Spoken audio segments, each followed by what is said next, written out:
ગુજરાતના ધારાસભ્યોને પણ મોંઘવારી નડી છે। ધારાસભ્યોના ભથ્થા વધારવા માટે વિચારણા થઈ રહી છે। રેલવે હવાઈ મુસાફરીના જે ભથ્થા વધારવા માટે વિચારણા થઈ રહી છે। કાર્યાલય તથા મત વિસ્તાર ભથ્થું વધારવા માટે વિચારણા થઈ રહી છે।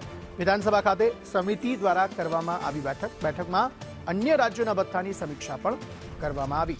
હિરેન રાવલ વધુ માહિતી આપી રહ્યા છે। જી હિરેન।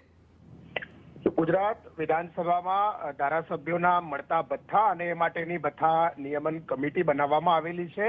આ કમિટીની બેઠક થોડા દિવસ પહેલા યોજાઈ હતી, જેમાં અત્યારે ધારાસભ્યોને જે ભથ્થા મળે છે, એટલે કે ટ્રાવેલ અલાઉન્સ છે, ઓફિસ અલાઉન્સ છે, રેલવેમાં મુસાફરી કરતા હોય તો એનો ખર્ચ, હવાઈ મુસાફરીનો ખર્ચ જે એમને મળતો હોય છે, એ ભથ્થાના સંદર્ભે આ બેઠકમાં ચર્ચા કરવામાં આવી છે।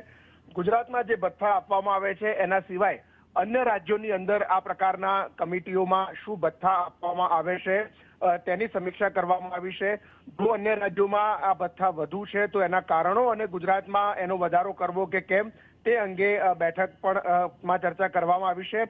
હજુ આગામી દિવસોમાં આ ભથ્થા નિયમન કમિટીની ફરીથી બેઠક મળશે અને જો કમિટી એમાં સહમત થશે કે આ ભથ્થામાં વધારો થવો જોઈએ તો એ વાત રાજ્ય સરકારને રજૂ કરવામાં આવશે અને જો સરકાર સહમત થાય તો વિધાનસભાના આ બજેટ સત્રની અંદર જ ફેબ્રુઆરી માર્ચમાં જે યોજાવાનું છે એમાં એને લીલી ઝંડી મળે તેવી સંભાવના અત્યારે દેખાઈ રહી છે, કારણ કે સામાન્ય રીતે આ ચર્ચા નથી કરવામાં આવી હતી, પરંતુ સત્ર પહેલા આ ચર્ચા સામે આવી, એટલે સ્વાભાવિક રીતે અનુમાન લગાવી શકાય છે કે મોંઘવારી ભથ્થું અને આ અન્ય જે ભથ્થાઓ છે ધારાસભ્યોને મળતા એમાં વધારો થઈ શકે છે। આભાર સમગ્ર માહિતી આપવા માટે।